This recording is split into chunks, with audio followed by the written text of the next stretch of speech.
99 নম্বর সূরা, এটার ক্রম, এটা সিরিয়াল।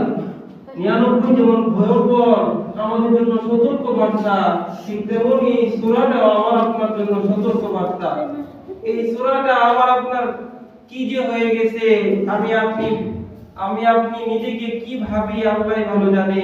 সম্মানিত হাজিরিন, খেয়াল করেন সেই মুহূর্তের কথা, আপনি নিজে একটু বিবেক খাটান সেই সময়ের কথা।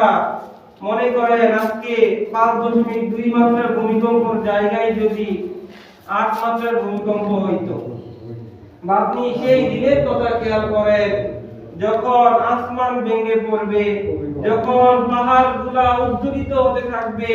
আপনি সেই কিয়ামতের কথা চিন্তা করুন, আপনি রাসূলের সেই হাদিসের কথা চিন্তা করুন।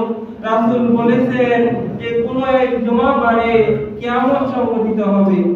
আপনি সেই মুহূর্তের কথা চিন্তা করুন, আপনার সামনে বিল্ডিং, বাড়ি, ঘর বাড়ি, দেওয়াল, প্রাসাদ, গাছগাছালি সব ভূমিকম্পের তছনছ হয়ে যাচ্ছে। আপনি সেই মুহূর্তের কথা চিন্তা করুন, আপনার নিচ থেকে মাটি ফেলে, মাটি পার হয়ে, মাটির নিচ থেকে অনেক কিছু বের হচ্ছে। আপনি সেই মুহূর্তের কথা চিন্তা করুন যে মাটি মানে সমুদ্রের ঢেউয়ের মতো এই ভূমি, এই মাটিও দুল খাচ্ছে। আপনি সেই মুহূর্তের কথা চিন্তা করেন, তারকা রাজিগুলা খসে খসে পড়তেছে। এমন এক শুক্রবার আসবে আমার আপনার জন্য। এই শুক্রবার, এই যে ভূমিকম্প, এটা শুধু সামান্য ভূমিকম্পই না, এটা আপনাকে অ্যালার্ম দিচ্ছে।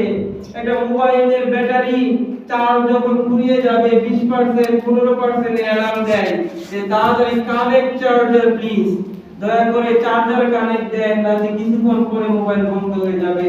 সতর্ক বার্তা দেয়। আমার আপনার মুমিনের জীবনেও প্রত্যেকটা দুর্যোগ হলো আমার আপনার জন্য সতর্ক বার্তা। আপনি কয়জন ব্যক্তি